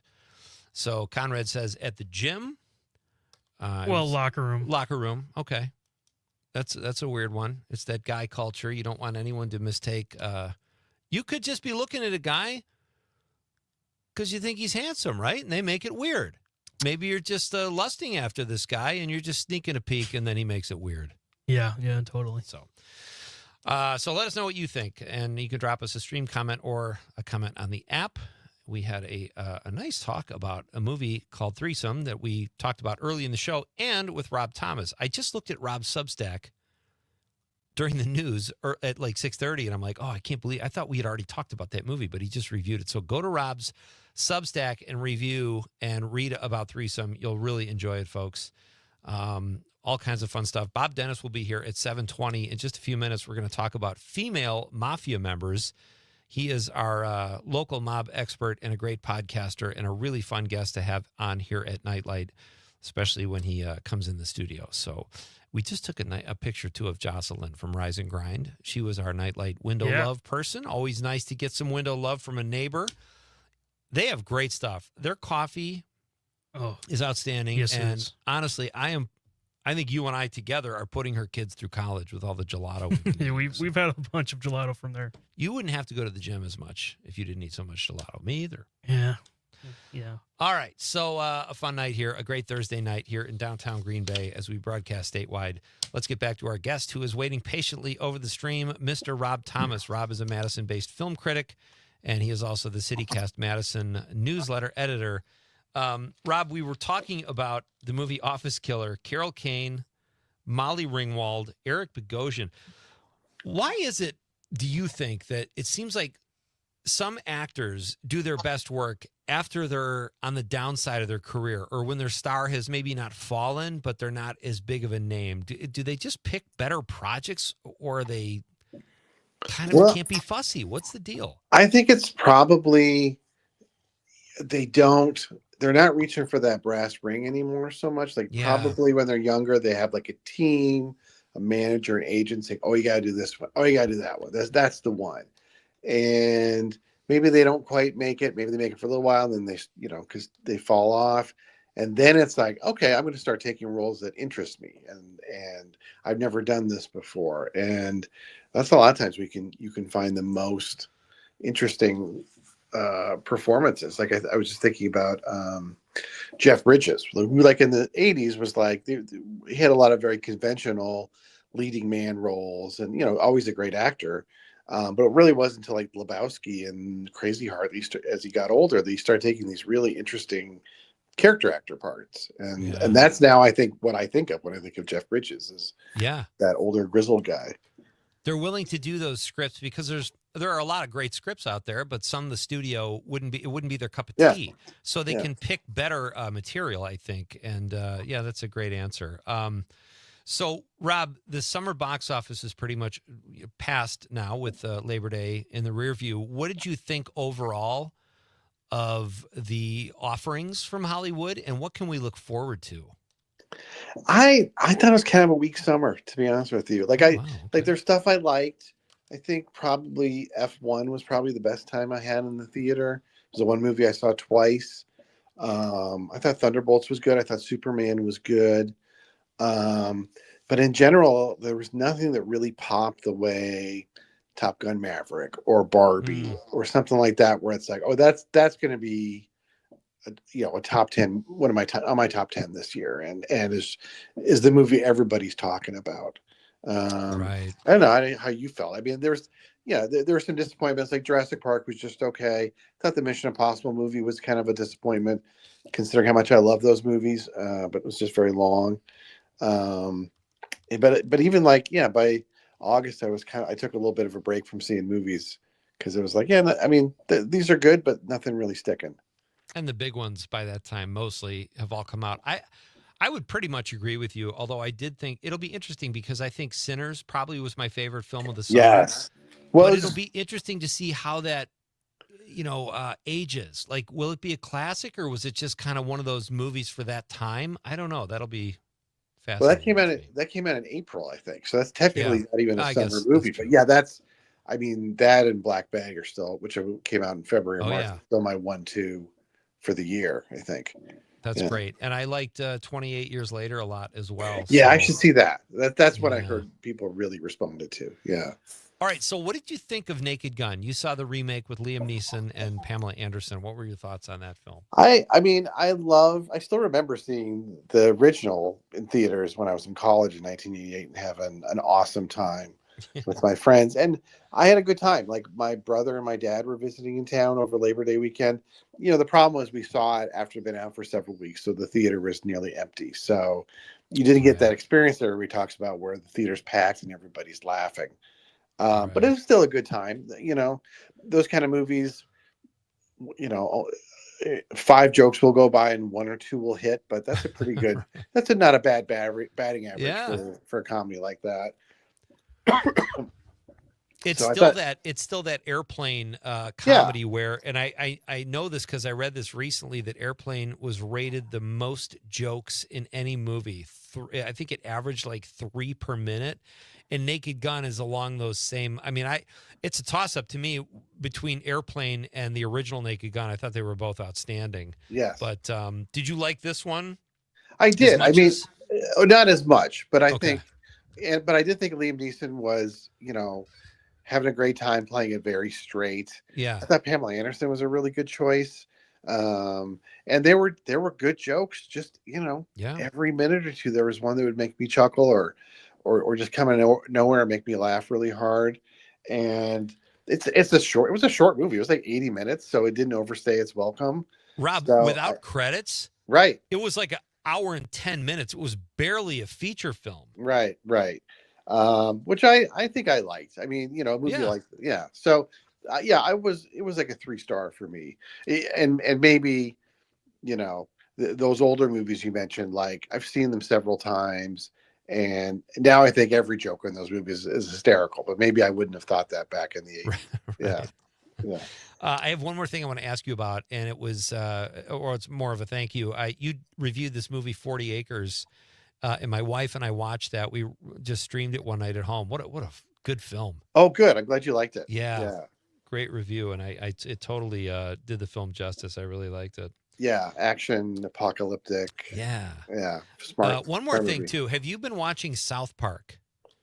I've seen clips for sure, but I haven't watched full episodes yet. But they're taking that $1 billion from Paramount or whatever, and They're earning it. They're having a great time. Yeah, burning it. Yeah. They are crushing. I highly recommend the new season. Rob, as always, pal, thank you so much. Great work. Keep it up. And let's talk about Old Madison restaurants next time. I'm sorry we absolutely. didn't get to that, but we'll get to that next time. Thanks, Pete. You got it. All right, Rob Thomas, folks, check out his work at CityCast Madison or at his Substack at Not That Rob Thomas, and read his reviews. So Bob Dennis is coming up in just a few minutes, folks. He'll be here in the studio at 7:20. And right now, we got to catch up on some text con. Yes, Where are we do. I don't think I've read one text yet from the text line, have I? No, you've been lacking. Dropping the ball. Terry from the 715, and these are responses to our question of the night, which is, when is the most awkward time to make eye contact with someone? I say when you're making out. Conrad said in the men's locker room. And I think I was curious, too, as if it was the same for women in women's locker rooms, or do they just understand they're normal people, not dudes, so it's no big deal? I don't know. Terry from Wausau in the 715 says, when standing at the urinal. Yes, we've I have a feeling we're going to get a few of those. Thank you, Terry. Monica from Mount Horeb says, when one of you is naked. I was in the locker room sitting down on a bench putting my shoes on, and some woman I don't know said something to me, so I turned my head to look at her. And just as I did, she dropped trow and undergarment, so I was eye level with her nether region. And it was very uncomfortable. Monica, very well written. I felt like I was in the medieval times there for a while, the way she used those 25-cent words. Awesome stuff. Thank you, Monica. Monica, where are we here? John Murray from Madison, our pal John in the 608 says, when your eye contact with the man next to the female form who may be his wife or girlfriend or sister, whom you have been open-mouth ogling. John's an ogler, Conrad. He says he says it's awkward when he happens to immediately after you look away from the nice lady. Well said, John. Monica says, just as weird for women. Okay, I'm glad we know that. kind of an equal rights thing here tonight because we're about to talk about mob bosses that were female with Bob. And Monica says it is just as weird for women when you're in the locker room and make eye contact. Okay. Aaron Zommers, our pal from Madison. He is the producer of the Todd Alba Show and does a great job there. Check out Todd's show here on Civic Media. Aaron says, I think eye contact in the locker room is fine as long as you don't look at the packages like Conrad. Oh, he's coming after me tonight. He's coming. But, according to Seinfeld, maybe you're not there yet. But Kramer says, did you guys sneak a peek? It was Jerry and George and Kramer all in the locker room. And Jerry said, no, there's certain information I don't need to know. And what about you, George? And George kind of like blushes and looks away. And he goes, what about you? And Kramer says, of course I snuck a peek. It's normal to sneak a peek. John Murray also says, when you make immediate eye contact while peeking through the curtain of an adult video room at the video store, never looked back and deterred me from ever going in there. Oh, that would be awkward. That's like in the changing room. We had a text like that before. Tyler from Wisconsin Rapids says, when you're peeing, on a side note, you better drink all the water you can handle now before all family-owned data farms suck the wells dry. Yeah, that is a concern. Well, I mean, you can just go to the ocean and drink out of that, right? Yeah, sure. We got the Great Lakes. We might be sitting pretty in 20 years. We'll see what happens. Robert from La Crosse in the 801 says, when a professor asks a question desperately wants... Oh, yeah, like when you're sitting, as a student. Yeah. And he's like, all right, what's the answer to this? And you're like... he looks right at you. And you're like, not me. Sorry, drop my... No, I do not. I'd love to help you out, Prof, but I dropped my pencil on purpose. John again in the 608 says, when your girlfriend's mom bursts into the bedroom and catches you doing terrible things to her lovely young daughter. John has run wild with this one. He says, that glare turned me to stone, made a scream face, but got stuck for a bit. You know way too much about John. Aaron Zommers again from Madison. Read the bathroom. Just knock first. Oh, he has got Conrad's number. Yes, he does. I see a leg wrestle. You guys need to settle this on the mat. That's what I say. What about a toe wrestle? Is that a thing? I don't know. I think it should be. Bridget from the 818 says, after leaving a bathroom and your coworker is ready to go next. Oh, that's a great one, Bridget from the 818. Yeah. That's perfect. All right, we're coming right back for some mob talk with Bob Dennis. It's Pete Schwaba and Nite Lite on the Civic Media Radio Network. 'Cause you're under strain and you're jumping on. 97.9 WGBW and WGBW.FM. Guys, it's free concert alert. I repeat, it's free concert alert. It's Amanda with another new Wisco 411 for you. And yes, free concert alert happening right now. Okay, not right now, but Friday, September 5th from 6:30 till 9 at the Widener. You can attend the Philharmonic Eco Rhythms concert completely free. All you gotta do is RSVP. And on top of that, they're doing a pre-concert tailgate in the parking lot. Don't hesitate. Sign up now. Head to WGBW.FM and click events.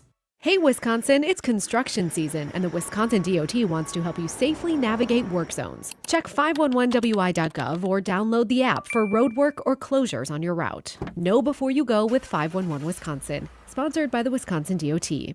Doctors Without Borders is delivering life-saving medical care where it's needed most in communities around the world. From bandaging war-wounded patients in Sudan to providing clean drinking water in Haiti, we're in more than 70 countries worldwide, bringing patients from sick to recovering, from emergency to aid, from crisis to care. This life-saving care is made possible by a global movement of supporters like you. Thank you. The Elder Care Locator is here to help you live your best life as you age at home. Our call center advisors are ready to connect you with trustworthy local experts. Help is just a phone call away at 1-800-677-1116. Missed your favorite show live on air? It's easy to find what you enjoy wherever you listen to podcasts, including Spotify, Apple, and Google Podcasts. And we're always streaming on TuneIn and the Civic Media app. Your local Civic Media radio station is your source for real news and great conversation, plus fun and exciting contests. For a complete list of contest rules, log on WGBW.FM/contest-terms. Download the Civic Media app in the Google Play or Apple App Store and take us everywhere. This is the Civic Media Radio Network.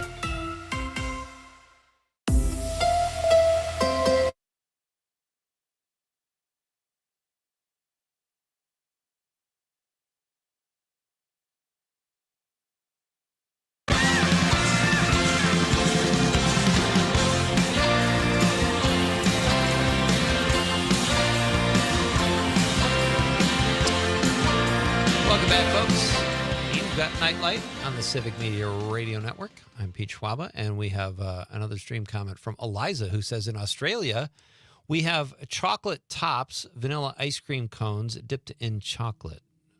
Am I reading that right? Never had one pass. Never had one last past the trailers. Well, why?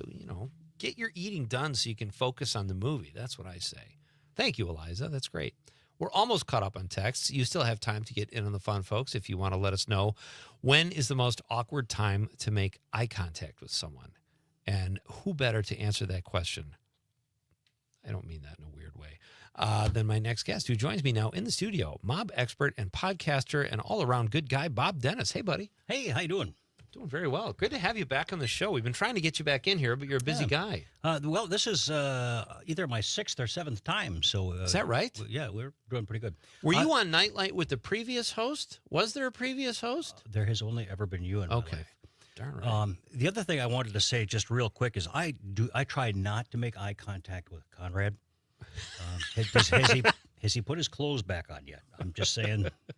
A nice guy. Nothing against him. I mean, I understand. Conrad is a great foil because and he's a good sport because we've had. Yes, but that foil is on his head, and it's and nothing else. But our pal Bill Leff, who was the first guest ever on this show, did this whole thing about how Conrad said he's going to kill him. Our first guest over the phone, and Conrad played along. I don't know if what do you even know what to make of that? The first right out of the gate, our first guest. He started running wild with a bit. Yeah, it was funny when I called him up and he's like, "Hey, Conrad, how's it going?" I'm like, "I'm doing great. Yeah, we're about to do the show and everything." He's like, "Oh, great," and then just went into that. Pete, like, I don't want to tell you this on the air, but your producer Conrad just said off the air he's going to kill me. So you haven't had that experience. That's good. No, but the night's young. And Conrad has that look about him. He is intimidating. He is someone that, if you don't want to mess with. He's been pumping iron. Have you noticed that? He was doing something. He better put his clothes back on. Yeah. All right. Well, let's, nudity aside, let's jump in here, Bob, because I think this is exciting. We talked a lot about the mob on this show. You certainly know your stuff, and that's why I love talking to you. I love to talk to people who know more than me. It's fun to get an education. And you suggested this topic, women in the mafia, because that's something you don't often think about. You think about Lucky Luciano or Tony Accardo, but there are a ton of women that had prominent roles. Yes. And I don't know if we should start with women or here's what we do. You said they ran numbers or the policy. What is policy for people who might not know? It's part of the gambling program. There, you run a book, you run the numbers. I mean, you know what the numbers are. You pull the little tabs, and in essence, a lot of the things that are all legal today in states were things that the mafia and the mob were doing years ago, ahead of their time. Yeah, and there was also something called the book, and they would take. It was a book published with words, and each word had a number associated with it. And when you went to choose your numbers for a day, you'd open that book and you would, they sometimes called it grandmother's book. You would pick this word and that would be your numbers because that was your lucky word for the day. So then you would gamble on those numbers. And I don't know how successful that was. Yeah. Oftentimes back in the day, the amount that people were spending, because it was a lot, the biggest time was during the Prohibition and during the Depression. And people were spending maybe a nickel or a dime on these things, but it provided jobs for people. I mean, here's the thing: is that so much of what was illegal was the economy of people who did not have alternate sources of income. Right. So there was, even today with, and I'm not condoning it, but drug running, or theft, or any number of things, gambling. There's a need. Yeah, I mean, Right? it was there, and it was like, yeah, okay, we'll do that. Yeah. So kind of wild. But policy, as I understood it, policy was popular in the black communities, right? Mm-hmm. And I think that's how. I know there was a gangster on the south side of Chicago who got taken over by Sam Giancana, and he ran policy, and then it became the Chicago Outfits deal. But talk about, like, when you say they played these numbers, remember the scene in The Sting where Robert Redford gets paid? They do this great, it's at the beginning of the movie, they rip off the courier, and he shows up in a suit at the casino, and he brings his best girl out, and one guy running the wheel nods at the other guy, and they just make it go to black or red or with the opposite of what he bet on, and he's out, I don't know, $2,000 or whatever. Yeah. Was that, I mean, how likely were you to get swindled if you just went in to gamble? Mm-hmm. If you were just an average schmo off the street and nobody knew who you were and you went in, the odds are always in favor of the house. Sure. Face it. I mean, regardless of who the house is. Sure. Yeah. Whether you're in Las Vegas or if you're in Atlantic City or wherever you're at. It's always going to favor the house. But if there were people who came in, yes, the games were fixed very easily. They were able to do that, whether it was a card game or a dice game or it was roulette or any number of other games that they played. That was just, one of those, hey, we know him, screw him, Right. And you're right. That's what the mob was doing before it became like the lottery's only been legal, 40 years? Yeah. And insurance. That's what they were doing. It's a racket, and they would make people pay in case something happened, and sometimes they were the reason things happened, but it's really not that much different than what we have today, is it? It's not terribly and legal today. Back in the day, Dutch Schultz wanted to take over the numbers racket from, and I'll mention this later on, the woman who ran the numbers in Harlem, and he tried to put the push on her, and he. St. Clair was her name. Stephanie St. Clair, yeah. And she was not afraid of anybody. You don't mess with her. And she fought back, and she went out and smashed businesses of people who dealt with Dutch Schultz. And then, let's pick up there. Let's lead off with Stephanie St. Clair when we come back. A Harlem gangsteress, if you will. Godmother. Oh, I like that, godmother. Yeah, we'll do that. We're talking women in the mob after the news with our pal Bob Dennis. We're coming right back on Nite Lite with Pete Schwaba on the Civic Media Radio Network.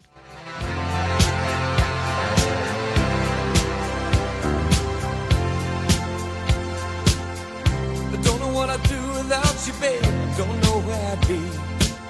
You're not just another lover, no, you're everything to me. Every time I'm with you, baby. From Denmark to De Pere, this is 97.9 WGBW. Local news, weather, and sports on air and streaming on the Civic Media app. This is the Civic Media Radio Network. ABC News, I'm Dave Packard. HHS Secretary Robert F. Kennedy Jr. under fire on Capitol Hill. Republicans and Democrats raising concerns over his views on vaccines and the turmoil inside the CDC, disputing a claim by ousted CDC Director Susan Menarez that the health secretary ordered her to pre-approve vaccine recommendations from a CDC advisory committee.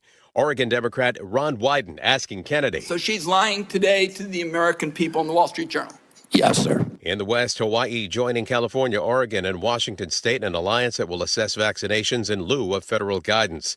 Illinois Governor J.B. Pritzker says he was told ICE immigration operations will ramp up Saturday, but it may be possible they could begin as early as tomorrow. Meanwhile, a Mexican Independence Day celebration scheduled in Chicago has now been postponed. President Trump expected to sign an executive order tomorrow, renaming the Department of Defense the Department of War. This is ABC News.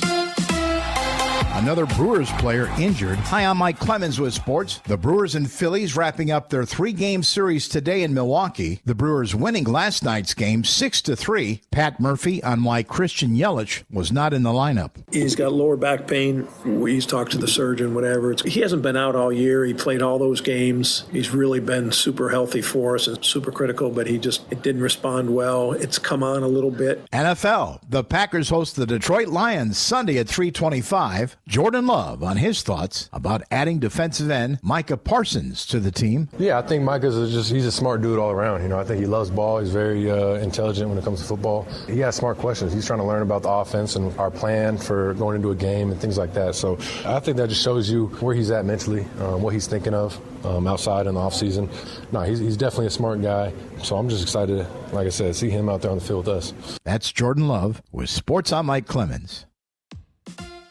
On your entertainment beat, I'm Pete Schwaba. As expected, there's a bit of a letdown now that the summer movie season is officially over. That does not, however, mean the fun needs to stop or that there are not great films opening. The only flick opening in wide release is The Conjuring: Last Rites. This is the 4th Conjuring film and 10th overall under the Conjuring umbrella. If you are up for a rewatch leading up to the latest, you can check out all the Conjurings, 3 Annabelle movies, and The Nun 1 and 2. They are not all gems, so check reviews before viewing. The latest installment stars Patrick Wilson and Vera Farmiga, who reprise their roles as the Warrens, paranormal investigators who decide to take one last case. I'm sure it goes swimmingly. Opening in limited release is a movie I highly recommend called The Threesome, starring Zoe Deutsch. It's a rom-com that's funny, thoughtful, and has a great twist. I saw a screening at the Wisconsin Film Festival at the Barrymore, and the audience absolutely loved it. Big laughs. Let's go to the movies. For more showbiz fun, tune in to Nite Lite with me, Pete Schwaba, weeknights from 6 to 8 p.m. on the Civic Media Radio Network.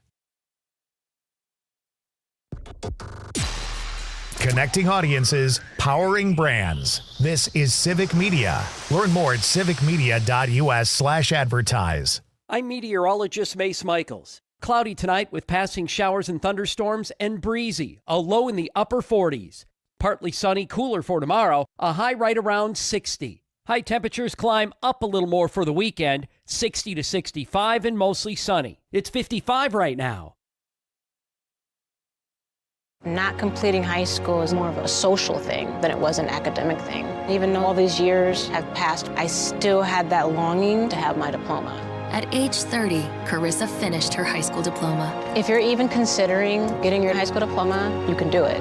No one gets a diploma alone. If you're thinking of finishing your high school diploma, you have help. Find free adult education classes near you at finishyourdiploma.org. That's finishyourdiploma.org. Brought to you by the Dollar General Literacy Foundation and the Ad Council. You are never far away from your favorite radio station. We're always streaming on TuneIn and the Civic Media app. And if you missed your favorite show or game, listen to a podcast of it anytime on the app or our website, civicmedia.us. Being blind doesn't look how others may think.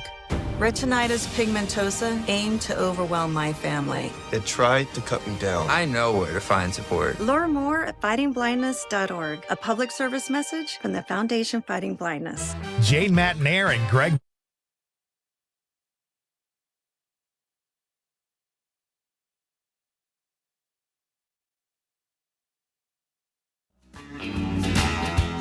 Get up home.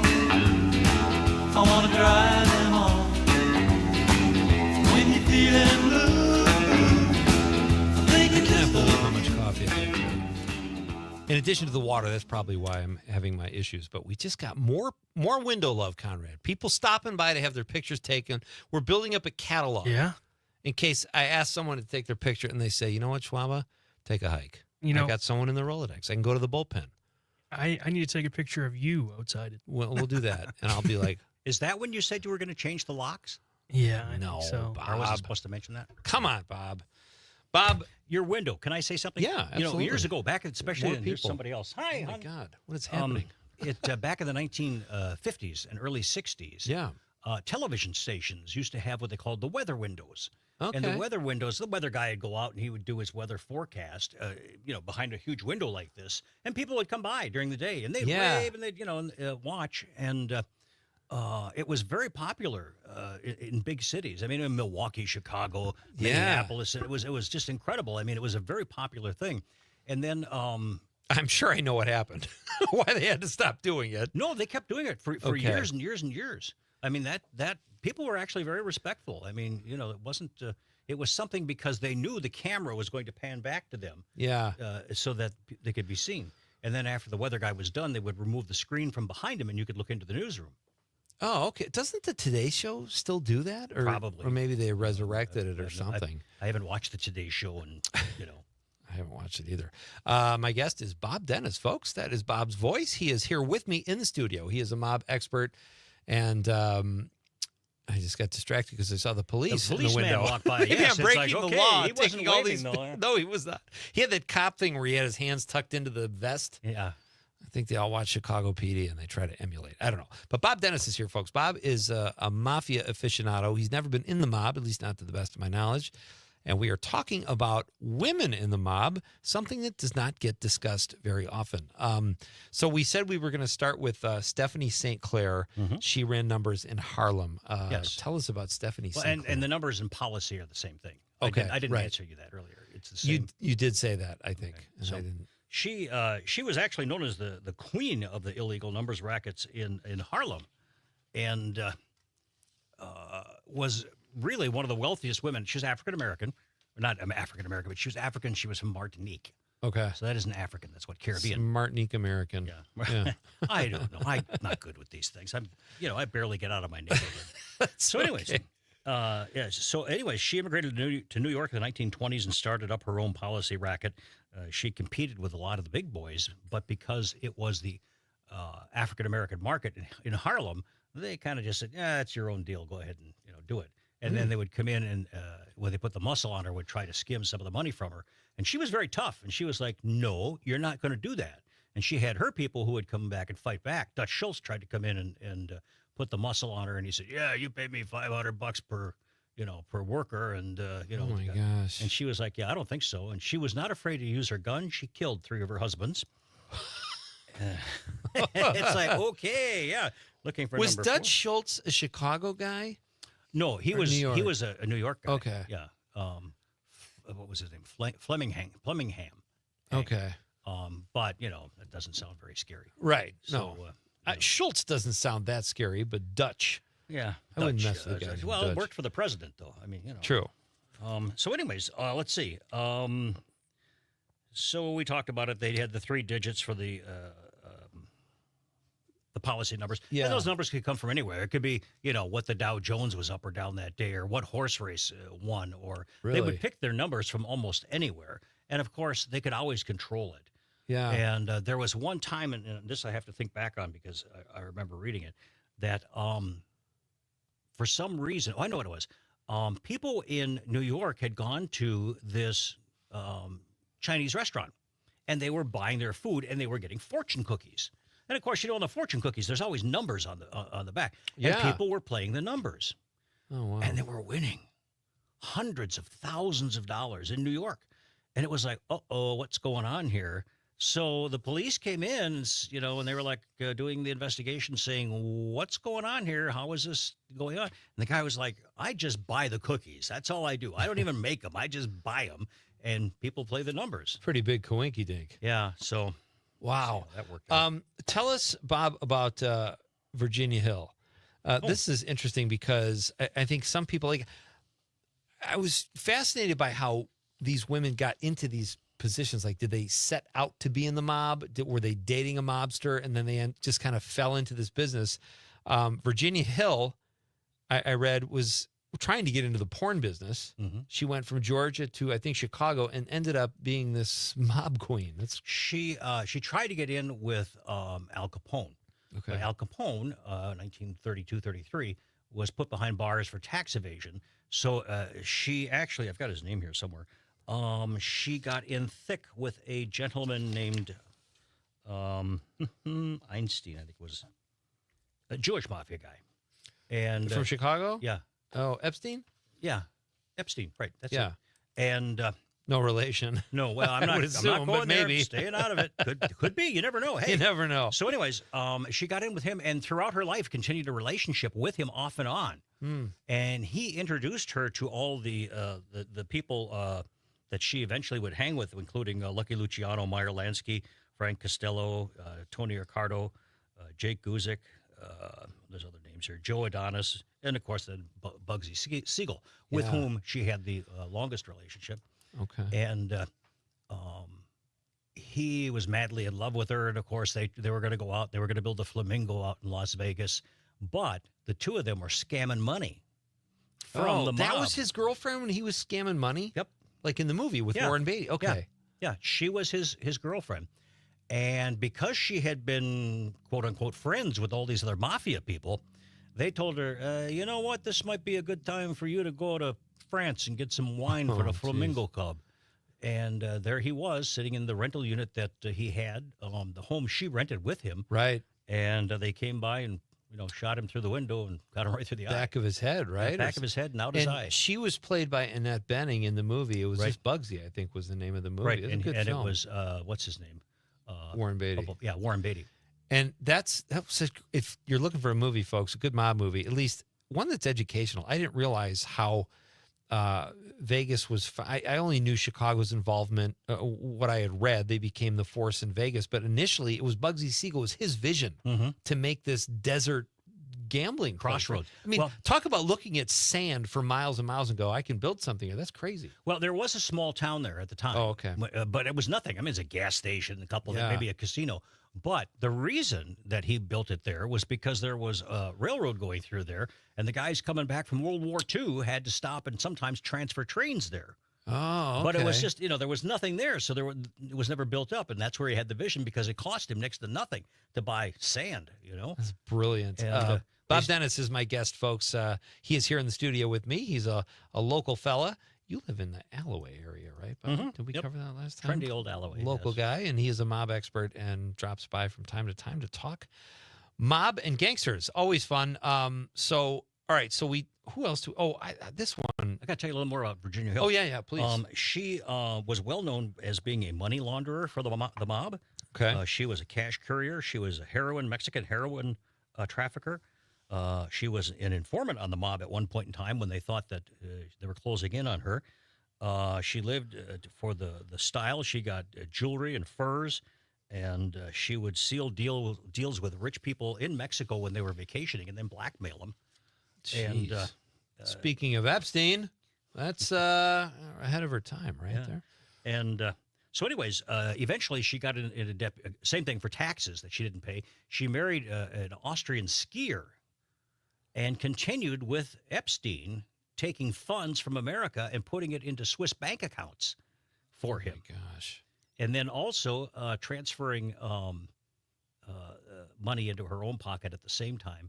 And the federal government just kept after her, and she was eventually in debt at that time, would have been in the late 50s, somewhere around $221,000, which today would be like millions. Yeah. And she sold everything she had, only made $41,000, tried to pay it back, and they're like, yeah, that's not enough, and ended up just dying Oh, they didn't kill her? No, she was actually in Austria, and she took an overdose and sat outside in the snow.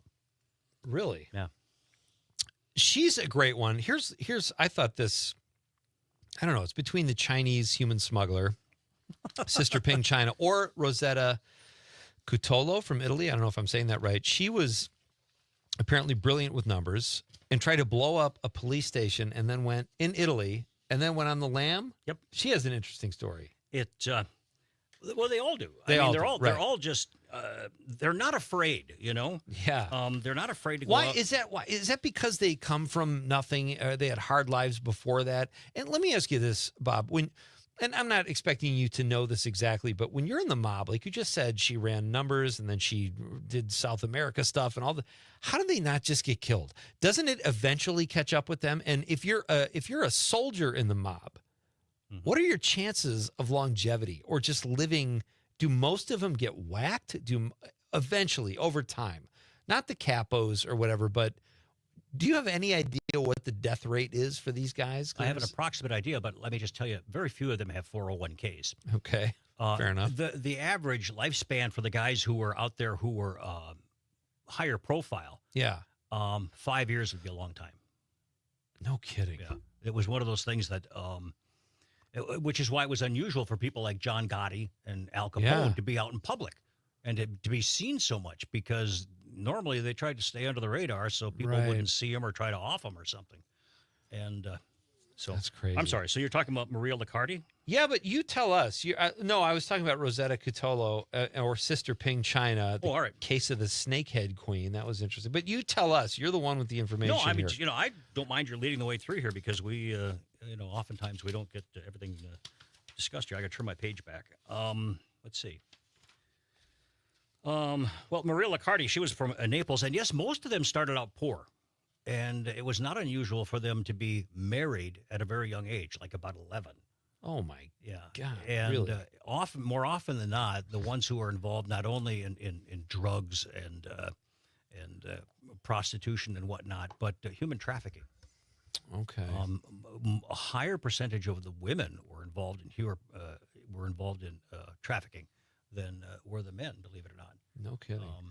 And just anything to get rich, right? Or not be poor again, I guess. To not be out living on the streets and having some guy beat you or something. We have to talk about Griselda, though, Blanco. Yeah, she's the immortalized, and thanks to Netflix, right? She is possibly the most successful godmother ever. Okay. Fill us in. All right. Oh, I thought you were going to take a break. I wasn't sure. I thought you were taking a break. No, we've got about a minute, and then we'll come back, and we'll so anyways, some more. For one thing, they have a series with Sofia Vergara, who is starring in that in Netflix. She actually did the executive producer of it.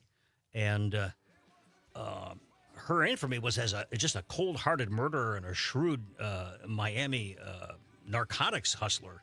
And they gave her the name of the Cocaine Godmother, and they made a movie out of it with Catherine Zeta-Jones. And then, like I said, later on, they have now this series that's on the TV. She was known for being bloodthirsty and just fearless. She had 4 children, and as I mentioned off air, there was one time where she reportedly tortured a guy and told him that she was going to decapitate him, and he begged her and said, "No, just shoot me in the head." I think if someone calls themselves the Cocaine Queen, maybe that's someone you just kind of have a fling with. You don't marry that. No. We'll talk more. Bob Dennis is here. We're going to wrap things up when we come back with a little more mob talk. It's Pete Schwaba and Nite Lite on the Civic Media Radio Network.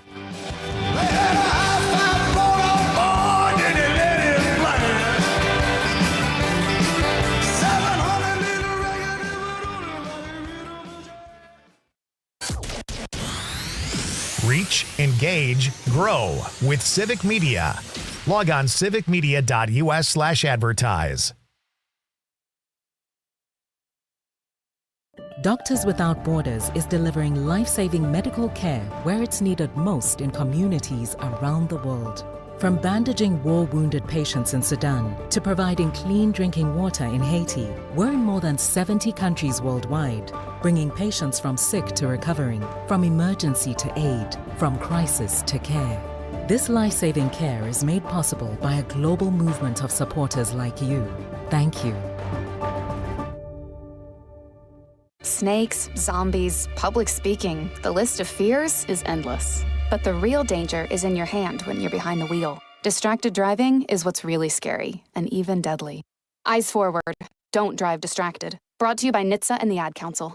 Missed your favorite show live on air? It's easy to find what you enjoy wherever you listen to podcasts, including Spotify, Apple, and Google Podcasts. And we're always streaming on TuneIn and the Civic Media app. Your local Civic Media radio station is your source for real news and great conversation, plus fun and exciting contests. For a complete list of contest rules, log on wgbw.fm/contest-terms. Reach, engage, grow with Civic Media. Log on civicmedia.us/advertise.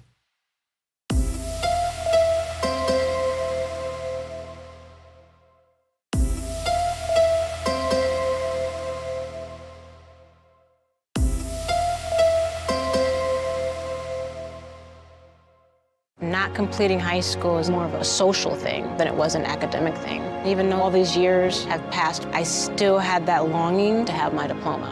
At age 30, Carissa finished her high school diploma. If you're even considering getting your high school diploma, you can do it.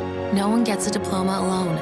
If you're thinking of finishing your high school diploma, you have help. Find free adult education classes near you at finishyourdiploma.org. That's finishyourdiploma.org. Brought to you by the Dollar General Literacy Foundation and the Ad Council. I was stuck in a state of panic and endless rituals. So I made the call. Mental health care works when you make the call. Visit mentalhealthcareworks.org. A message from the American Psychiatric Association Foundation. You are never far away from your favorite radio station. We're always streaming on TuneIn and the Civic Media app. And if you missed your favorite show or game, listen to a podcast of it anytime on the app or our website, civicmedia.us. Your local Civic Media radio station is your source for real news and great conversation, plus fun and exciting contests. For a complete list of contest rules, log on wgbw.fm/contest-terms.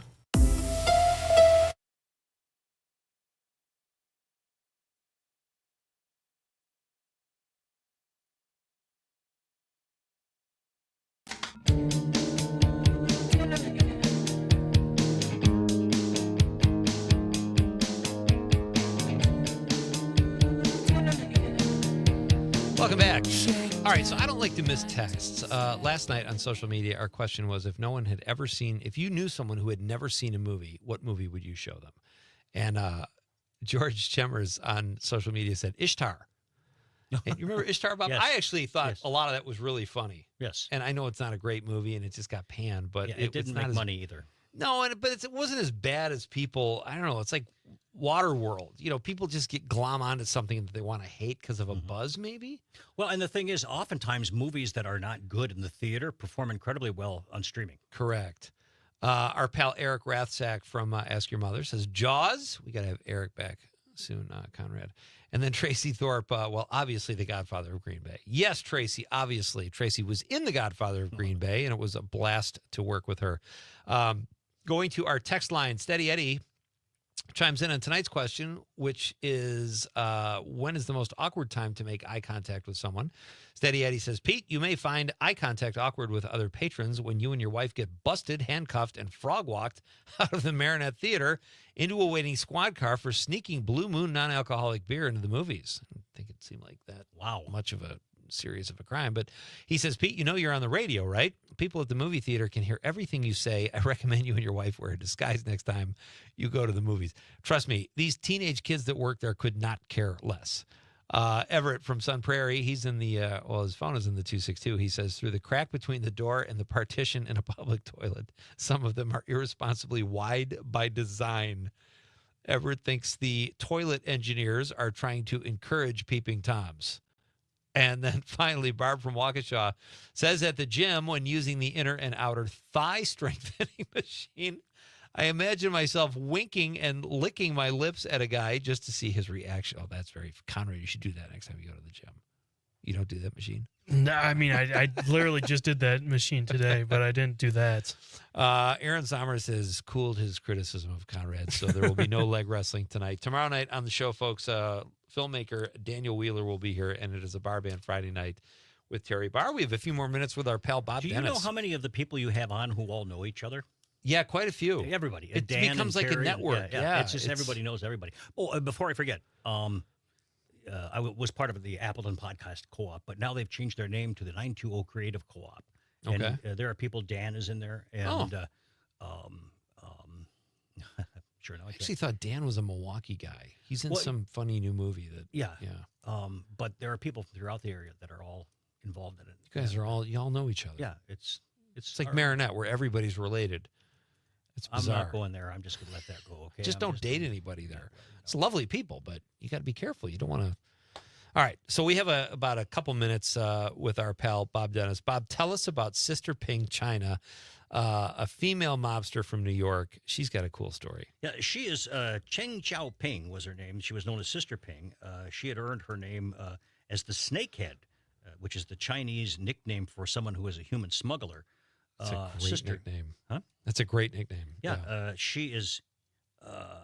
She was the leader of the underground group, of the crime group that organized from China, the country of China, to New York's Chinatown. She trafficked about 3,000 people, immigrants from China, to the U.S., charging on average an amount somewhere around $40,000 a head, amassed a fortune of somewhere around $40 million between 1980 and 1990. Now, she didn't do just Chinese. She would do other ethnics. However, they paid more than the Chinese. Really? So if somebody, if their situation was dangerous and they were Chinese, it might be $40,000. Okay. Where the normal price would have been about 18.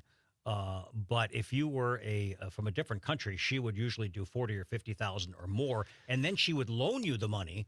And when you got to the country, you would have to go to work for somebody that she said you had to work for, and basically enslave them at these different companies, and the money would be given to her. So how do they? That has to be the way most people did it. Who's getting 40 grand that wants to leave their country? I assume they're not rich, or part of some kind of aristocracy. These are immigrants that want to get the hell out of there. Get out of there because it's so bad. Yeah. So where are they getting 40 grand, especially back then? Well, all right. So some of them are going to be doing illegal things, of course. Yeah. I mean, that's a whole different day. But right.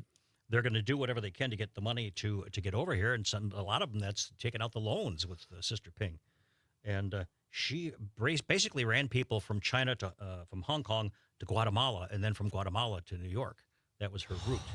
Oh, man, she actually had one called the Golden ship that she had people on who were stranded in the harbor in New York, and couldn't get out, and it was literally because they couldn't come into New York itself, but they would be out by this sandbar.